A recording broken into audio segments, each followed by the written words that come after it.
C'est vrai que nous attendions tous ce jour où nous pourrions sortir sans justificatif, même si nous ne sommes pas complètement libres d'aller où nous voulons. Après cette période où nous étions quand même pas mal confinés, eh bien, il souffle comme une sorte de vent de liberté. Alors, certains en ont profité pour aller chez le coiffeur, certes, c'est pas glorieux, mais enfin bon, ça peut être utile quand même. Et puis d'autres en ont profité pour courir un peu plus loin. Et puis d'autres, sont restés enfermés parce qu'ils avaient encore peur. Et puis finalement, ils se sont tellement habitués à rester dans leur maison que affronter de nouveau le monde extérieur, ce n'était pas si simple. Alors oui, nous pouvons de nouveau sortir, même si on est 100 km, c'est déjà mieux que rien. Mais pas vraiment cette histoire de libération et de liberté. Je pense que nous frôlons, même nous approchons de cette réflexion sur la libération que nous devrions avoir tout le temps. Parce que être libre, être libéré, c'est vraiment le principe même du chrétien. Le chrétien, on le dit souvent, en milieu protestant, est libre et responsable. La liberté, d'ailleurs, s'accompagne de la responsabilité. Je voudrais le rappeler de temps en temps que cette liberté, ce couple liberté-responsabilité fait que, a priori, nous sommes des adultes relativement responsables et que nous ne faisons peut-être pas n'importe quoi. Ça m'a interpellée d'ailleurs parce que ce principe même qui est au cœur du protestantisme depuis la Réforme, cette libération, évidemment c'est la libération du péché, c'est pas la libération que nous venons de vivre, mais en réalité cette expérience dans notre chair presque, nous dit ce que c'est d'être vraiment libéré du péché. Cette libération s'accompagne de responsabilités et ce qui m'a interpellée, c'est que quand même, on s'est adressé à nous un peu trop souvent comme à des enfants. On nous a dit qu'on était infantilisés. Et finalement, si vous regardez ce qui se passe dans les pays de culture protestante, même si le protestantisme n'est pas forcément la religion de tous là-bas, c'est que justement, on parlait aux personnes, aux habitants, comme à des êtres responsables et non pas comme à des enfants. Alors oui, peut-être que ce message, même sûrement que ce message de libération et de responsabilisation, nous avons à le proclamer au-delà des murs de nos temples et même finalement à des personnes qui ne croient pas en Dieu. Déjà, échanger là-dessus avec eux, c'est quelque chose d'essentiel. C'est pour ça que j'ai dit libérer de quoi et libérer pourquoi. Et ce petit récit, il est quand même, je dirais qu'il est un résumé d'évangile, donc il n'est pas vraiment petit. Il nous renvoie au commencement et il nous parle aussi de résurrection. Donc, en quelque sorte, là, en 20 ou 21 versets, Marc vient résumer l'évangile. D'ailleurs, c'est intéressant, c'est que l'évangile de Marc est très court, mais ce récit est extrêmement développé chez Marc, avec beaucoup de détails. Donc il est quand même très important. Donc ce petit récit vient entrer en résonance avec notre actualité. En fait, je pense, je ne vais pas vraiment vous parler de ce que vous avez le droit de faire ou pas faire, on nous l'a assez dit, et puis vous pouvez le lire dans tous les journaux, vous l'entendez à la radio. Moi, ce qui m'intéresse, c'est plutôt l'expérience de la libération. Comme je le disais, finalement, je trouve assez intéressant cette période que nous venons de vivre parce qu'on l'a vécu certains mal, d'autres au contraire, d'autres même confinés se trouvaient libres. Alors vous savez, je crois que en tout cas ça nous fait réfléchir sur ce qu'est la liberté et sur ce qu'est être un être libre. Est-ce qu'on peut être libre alors qu'on est enfermé dans son appartement? Est-ce qu'on peut être libre alors qu'on a le droit de sortir? C'est une vraie question. Là, dans ce petit récit, on nous parle de libération. Mais il y a pas mal de quiproquos aussi au sujet de la libération dans ce petit récit. Alors, nous allons voir. Jésus, donc seul, il laisse les disciples, sort de la barque. Il vient de traverser la mer avec ce récit bien connu de la tempête apaisée. Il vient en quelque sorte de vaincre les éléments et de montrer en fait toute sa puissance. Jésus sort de la barque, seul, et il va à la rencontre, ou plutôt c'est un homme qui vient à sa rencontre. Un humain est-il vraiment humain? Il sort d'un tombeau, nous dit-on. Alors, Est-ce que Jésus, qui vient de vaincre l'abîme, qui a dompté les éléments naturels, va pouvoir ramener de la vie dans cet homme qui est en plein chaos? Voilà, cet humain qui vient à sa rencontre est en plein chaos. Il sort d'un tombeau. Vous savez, quand on vit dans une tombe, c'est quand même pas un lieu de vie. Ça ne nous dit pas que cet homme est pleinement vivant, bien au contraire. Il est encore dans la mort. Il est dans les tombes la nuit, il crie, il manifeste, il se scarifie, il s'automutile. Il est vraiment en pleine destruction, en pleine confusion, comme nous allons le voir. En fait, il veut assouvir un désir de mort, mais en réalité, il est déjà mort. Donc, en fait, il y arrive très bien. Cet homme-là est enfermé dans ses répétitions. Et seul l'Évangile, seul le Christ, seul Jésus va pouvoir le libérer. Il est devenu, en réalité, le jouet des forces destructrices qui habitent en lui. Et dans sa souffrance, il cherche, il réussit même à se libérer des chaînes qui l'entravent. Alors là, les gens qui certainement avaient peur de lui, cet homme était quand même bizarre, hirsute, et on pourrait avoir peur aussi d'un tel humain. Pour le dompter en réalité un peu, eh bien vont l'enfermer, l'enchaîner, alors qu'en réalité il est déjà enchaîné. Donc rajouter de l'enchaînement à l'enchaînement, c'est vraiment pas la solution. Et d'ailleurs l'homme arrive à se libérer, il casse ses chaînes, et il a une force telle qu'il se libère de tout ça. Est-il libre une fois les chaînes tombées? Eh bien non, pas du tout. Cet homme que l'on a cherché vainement à enchaîner est toujours emprisonné dans son tombeau, mais son enfermement en réalité ne se trouve pas à l'extérieur. Son enfermement se trouve à l'intérieur de lui. Ses pulsions de mort, ces démons qui l'habitent, on nous dit qu'il est démoniaque. Je pense qu'aujourd'hui, on l'appellerait bien autrement. Tout ce chaos qui est à l'intérieur de lui, ce bouillonnement qui l'empêche de vivre et d'aller vers la vie, qui fait qu'il est une sorte de mort vivant qui cherche encore plus à mourir. Ce qui l'enferme, non. Ce n'est pas à l'extérieur. Ce qui l'emprisonne se trouve à l'intérieur. Et ça, c'est quelque chose qui peut nous parler. Qu'est-ce qui nous emprisonne à l'intérieur? Quelles sont les forces qui nous travaillent et qui font que, justement, nos pulsions de vie ne peuvent s'exprimer? Seules nos pulsions mortifères vont être mises en avant. Nous en faisons tous l'expérience. Alors, nous n'en sommes certainement pas tous à l'état de cet homme qui, probablement, ça décrit plutôt une maladie psychiatrique, mais en réalité, nous avons tous ces pulsions de mort, ce péché qui est tapis en nous, comme le dirait le livre de la Genèse, et qui habite en nous et qui fait que justement, nous n'arrivons pas à avancer dans nos existences. Alors on peut nous libérer de tout, avoir le droit de sortir, c'est vrai que ça fait du bien. Je ne vais pas le nier. Et que peut-être en marchant, c'est le philosophe Emmanuel Kant qui marchait beaucoup et il arrivait à philosopher comme ça.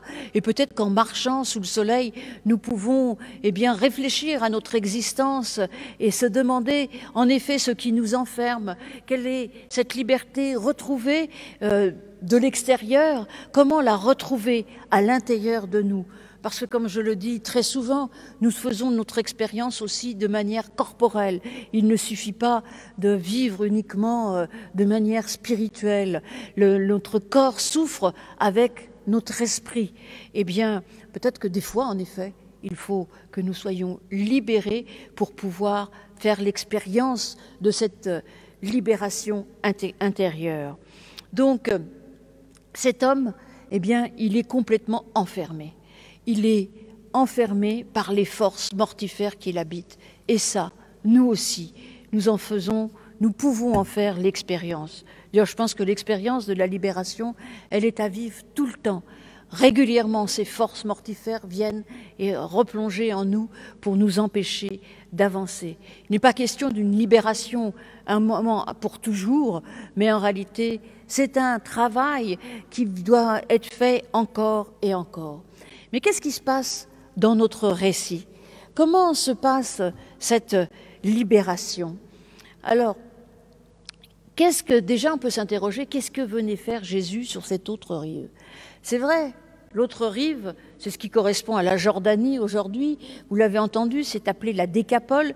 Alors c'est vraiment pas le pays des Juifs, c'est le pays des Géraséniens, nous dit-on. Alors on sait pas trop, on va pas rentrer dans la géographie de la Jordanie, parce qu'il y a des choses qui ne vont pas ensemble, mais bon, c'est pas important. Il est sur l'autre rive, il pose le pied. Mais cette autre rive, c'est aussi un pays impur en quelque sorte. Et notre homme aussi, aux yeux du judaïsme de cette époque, est impur. Il est démoniaque, habité par ses démons, et c'est l'impureté même. Et ce pays est impur, la preuve, il y a des troupeaux de cochons. Alors comment peut-on imaginer un pays pur avec des troupeaux de cochons? Alors on peut s'interroger sur ce que vient faire Jésus. Et c'est en relation quand même avec la manière dont cet homme arrive vers lui. Il vient rencontrer sur cette autre rive un humain entre la vie et la mort, entre le désir de mort et le cri de vie, puisque ces cris sont certainement là pour alerter. Ces cris qui sont encore informes, désarticulés, eh bien ces cris sont certainement sa manière à lui de dire sa souffrance. Et d'ailleurs, il n'est pas capable de parole, puisque sa parole est désarticulée, il n'est pas capable de langage. Mais son corps, et ça c'est important, son corps, lui, va parler avant lui. Son corps qui lui devance, qui se prosterne devant Jésus. Et lorsque la parole intervient, par contre, elle va être multiple. Les voix de l'homme vont devancer les autres. Alors, vous savez bien, je disais qu'il était en chaos, en confusion. Et là, on est, nous aussi, le lecteur, plongé en plein chaos. Qui parle? L'homme? Ce qui habite en lui, on ne sait pas. Et c'est bien ça, il est en pleine confusion, tout est mélangé. Tout est mélangé. Et c'est pour ça qu'avec cette libération, on peut dire qu'il y a un geste de création. Cet homme qui est en plein chaos nous rappelle le geste premier de Dieu qui va séparer. Séparer pour que l'harmonie puisse advenir. La lumière et les ténèbres, les eaux du haut, les eaux du bas, la terre et la mer. Cette séparation, ce geste de séparation est le geste qui permet la vie, qui permet de s'opposer à toute confusion et à tous les combats qui peuvent advenir à cause du chaos et de la confusion. Et Jésus va faire pareil. Il va séparer l'homme de ses démons. Il va s'adresser aux démons qui vont lui dire, d'ailleurs, qui vont avouer qu'il s'appelle Légion. Légion, c'est un drôle de nom, hein. Bon, enfin bon, vous savez qu'à l'époque, Israël était occupé par les Romains, et d'ailleurs la Jordanie aussi. Donc il y avait certainement des légions romaines, dont on nous dit d'ailleurs que l'emblème aurait été un sanglier. Donc le sanglier, les cochons, vous voyez. Il y a certainement une pointe, en effet, contre les légions romaines. Mais bon, je pense que ce n'est pas du tout l'essentiel du propos de Marc lorsqu'il écrit ça. Et puis, pourquoi pas, ça peut nous dire que même lorsqu'on est occupé, lorsqu'on est enfermé par d'autres, eh bien, on peut être libéré malgré cela. En tout cas, ces légions, et ils sont nombreux, c'est-à-dire que l'homme, il est déjà dans la confusion, mais il y en a tellement en lui que c'est vraiment très, très confus. Ce qui est quand même étonnant, ça doit nous interpeller, c'est que eux savent qui est Jésus. Tous les évangiles cherchent à savoir qui est Jésus. Jésus, fils du Dieu très haut. Alors là, quelle belle confession de foi. Jésus, ça veut dire Dieu sauve, fils du Dieu très haut. On est vraiment dans une belle confession de foi. Ça m'interpelle quand même, parce que des démons soient capables de confesser une foi de manière correcte, ça nous dit quand même qu'il ne suffit pas de bien apprendre son catéchisme, puisqu'aujourd'hui on aurait dû faire des catéchismes. C'est bien d'apprendre son catéchisme, mais faut-il encore le vivre, l'habiter, ce catéchisme? Dire fils du Dieu très haut, ça peut même être pervers, là, comme nous le voyons. En quelque sorte, c'est-il de l'amadouer? Je ne sais pas. En tout cas, apprendre, ça ne suffit pas. Il faut vivre. Confesser, ça ne suffit pas. il faut expérimenter. Et puis, il y a quand même une pointe peut-être un peu humoristique, finalement, fils du Dieu très haut. Le Dieu très haut, on ne l'appelle jamais comme ça dans le Nouveau Testament, on peut le trouver de temps en temps dans l'Ancien Testament. Mais le Dieu très haut, à l'époque, c'est Zeus. Donc, on peut s'interroger quand même sur cette confession de foi. Est-elle si juste que ça? Bon, en tout cas, Jésus va en réalité, eh bien, écouter. Alors ça, c'est étonnant parce que il va écouter ce que dit cet esprit, ces légions, ces esprits qui habitent dans l'homme, et il va les envoyer dans les cochons, et les cochons vont se jeter dans la mer, et voilà que la terre est purifiée, puisque finalement, c'est bien cela. Je sais qu'est-ce qu'il fait sur l'autre rive, et que c'est aussi un récit de purification en quelque sorte. Parce que cette terre où il y avait des cochons, eh ben désormais il n'y a plus de cochons. Donc symboliquement, ça veut dire que la terre là est purifiée. Donc ça, c'est important. Et puis deuxième chose dans ce dialogue entre Jésus et Légion, il demande le nom. Vous savez, le nom dans le judaïsme, à l'époque de Jésus, et c'est très important. Jésus, c'est Dieu sauve. Eh bien, il demande le nom, il veut les connaître. Il dit, ils sont légions. Mais c'est important aussi, puis alors en ce moment, on l'a bien vu avec ce que nous vivons, ce que nous avons vécu, eh bien, c'est toujours important de savoir le nom de la maladie dont on est atteint. Vous savez, on parle beaucoup du Covid, mais il y a toutes ces maladies orphelines dont on ne connaît pas grand-chose. Alors on finit par leur donner des noms bizarres, Kawasaki ou je ne sais quoi. Mais en tout cas, il faut nommer pour combattre. Parce que déjà, la nomination permet eh bien, de cerner un peu quelle est cette maladie, même si chaque jour on découvre de nouvelles choses sur les maladies. Le nom. Et Jésus le sait, il demande le nom, il veut savoir contre qui il doit combattre, à qui il a affaire. Parce qu'il s'agit bien en réalité, quelque part, dans cet exorcisme, d'un combat. Alors, Jésus sépare, Jésus combat. Ça, c'est quelque chose, même si le combat est assez, on ne voit pas trop quand, mais enfin en tout cas, il l'expulse pour qu'il se jette dans la mer, c'est quand même assez violent. Eh bien, ça nous rappelle tout cela, ça nous renvoie à la création, vraiment. Comme je l'ai dit, le travail de séparation, c'est un travail de création. Le travail de combat, c'est aussi un travail de création, parce que souvent on pense à Genèse 1, mais il y a des récits, enfin ou plutôt des poèmes, c'est surtout dans les psaumes, où on voit que Dieu combat les forces du mal pour le Léviathan, des choses comme ça, pour en effet que l'harmonie puisse advenir et que la vie puisse reprendre. Alors oui, ce récit est un récit de libération, mais c'est aussi un récit de création. Et l'homme qui arrive, on ne pourrait même pas dire qu'il est né à nouveau, il est nouveau. Cet homme n'est plus habité par ses démons. Il va redécouvrir sa pleine humanité. Et la pleine humanité, c'est cela, c'est expulser ce qu'il y a en nous de démoniaque, de mortifère. Et cela, eh bien pour cela, nous avons besoin du Christ. Pour cela, il faut reconnaître que nous avons besoin du Christ. Faire le vide en nous, faire de la place pour Christ. Parce que, c'est ce que nous dit Paul, Christ habite en nous. Ça, c'est une bonne nouvelle. Alors, Christ habite en nous et nous avons une mission comme cet homme. Parce que l'homme, il veut revenir, il veut suivre Jésus, il veut être collé à lui. Eh bien non. Dès le départ, dès le début de l'Évangile, ce qui sera dit plus tard au moment de la résurrection, il l'envoie. C'est pas grave, tu as fait cette expérience, tu es nouveau, maintenant tu sais, tu es une créature nouvelle, tu es un homme pleinement humain et tu as une mission. Tu as été libéré de quoi? De pas des Romains qui t'enfermaient, ni des chaînes qui t'enfermaient. Tu as été libéré de ce qui t'habitait en toi et qui t'empêchait d'avancer. Tu as été libéré de tout cela. Mais ne faites pas de cette libération un prétexte pour vivre n'importe comment. Vis en pleine humanité. Et ta pleine humanité maintenant, c'est de me quitter et d'aller annoncer la bonne nouvelle.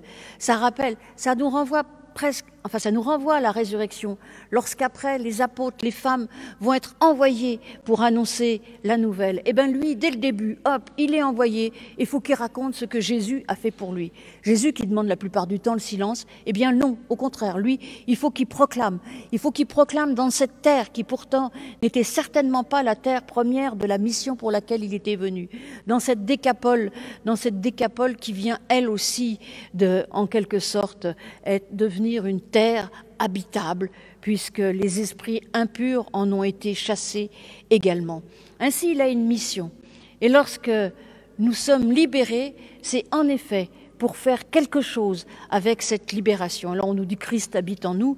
Moi je pense que Christ habite en nous, mais justement pour que nous puissions le déconfiner aussi, c'est-à-dire que Christ, le message de Christ habite en nous, son amour, sa paix, sa compassion, c'est-à-dire le fait qu'il soit pris jusqu'aux entrailles pour nous, eh bien nous sommes invités à vivre aussi de cet amour, de cette paix, de cette compassion, de cette joie aussi qui nous est donnée, eh bien, et à la partager.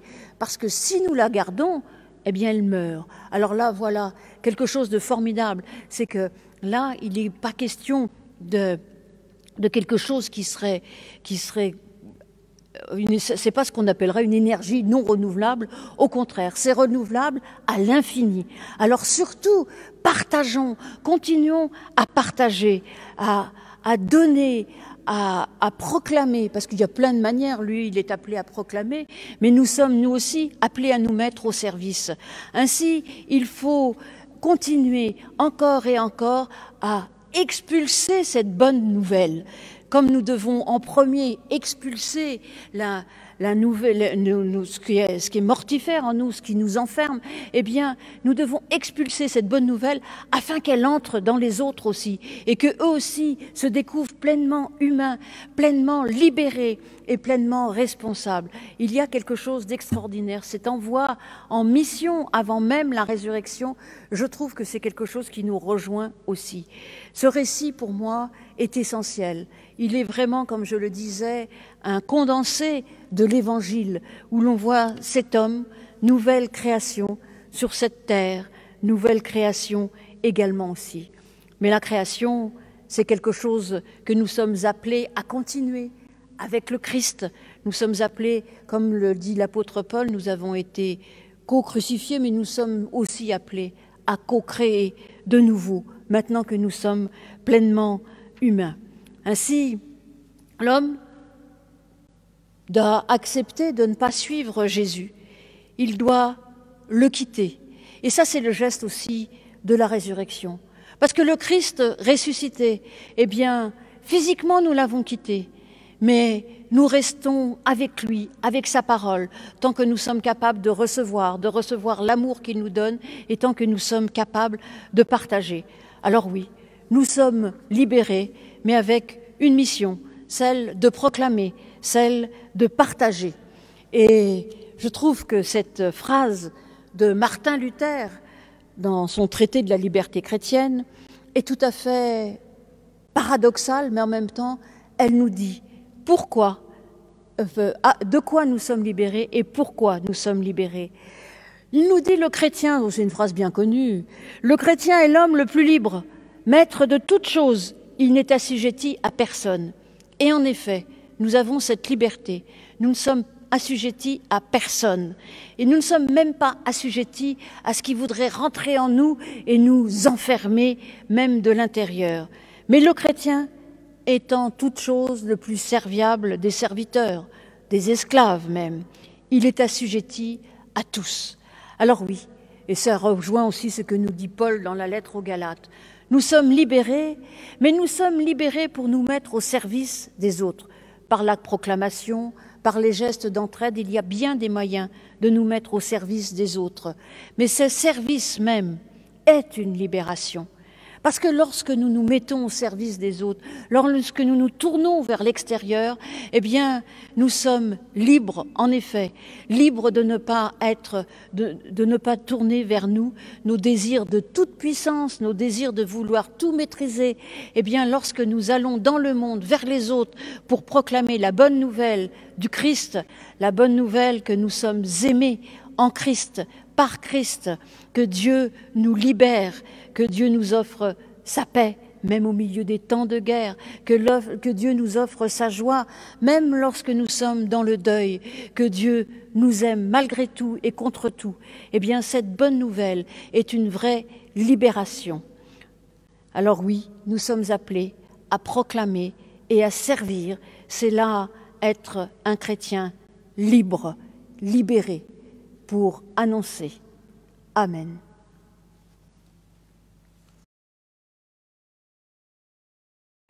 Donc, pour illustrer mon propos, j'ai choisi un passage dans l'évangile de Marc, ce qu'on appelle un exorcisme, donc récit aussi de libération.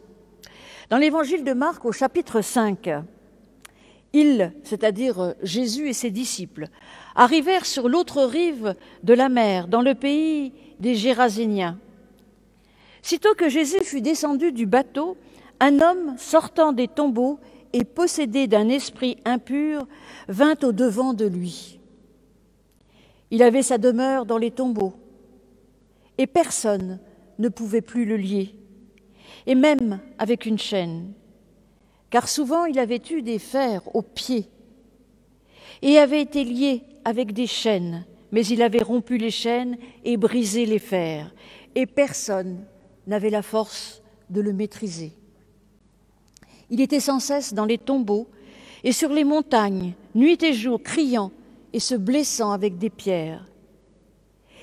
Il voit Jésus de loin et il accourt, se prosterne devant lui et crie : « Pourquoi te mêles-tu de mes affaires, Jésus, Fils du Dieu Très-Haut ? Je t'en conjure, au nom de Dieu, ne me tourmente pas. » Car Jésus lui disait : « Sors de cet homme, esprit impur. » Et il lui demandait : « Quel est ton nom ? » « Mon nom, lui répondit-il, c'est Légion, car nous sommes beaucoup. » Et il le suppliait instamment de ne pas l'envoyer hors du pays. Or, il y avait là, près des montagnes, un vaste troupeau de cochons en train de paître. Les esprits impurs supplièrent Jésus : « Envoie-nous dans ces cochons, que nous entrions en eux. » Et il le leur permit. Les esprits impurs sortirent, entrèrent dans les cochons, et le troupeau se précipita dans la mer du haut de l'escarpement. Il y en avait environ 2000. Ils se noyèrent dans la mer. Ceux qui les faisaient paître s'enfuirent et répandirent la nouvelle dans la ville, dans les hameaux, et les gens vinrent voir ce qui s'était passé. Ils arrivent auprès de Jésus et voient le démoniaque assis, vêtu avec toute sa raison, lui qui avait eu légion. Ils eurent peur. Ceux qui avaient vu ce qui s'était passé leur racontèrent ce qui était arrivé au démoniaque et l'histoire des cochons. Alors, ils se mirent à supplier Jésus de s'en aller de leur territoire.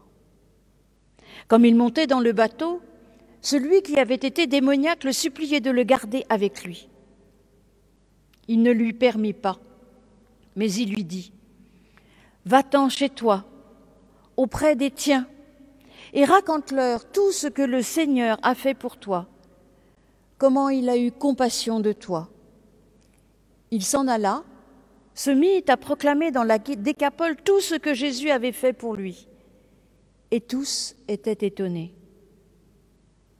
Et puis, un court verset dans l'Épître aux Galates, chapitre 2, le verset 20. « Ce n'est plus moi qui vis, c'est le Christ qui vit en moi. Ma vie présente dans la chair, c'est-à-dire dans mon humanité, je la vis dans la foi du Fils de Dieu qui m'a aimé et qui s'est livré lui-même pour moi. Seigneur, ta parole est une lampe à nos pieds, une lumière sur nos sentiers. Amen.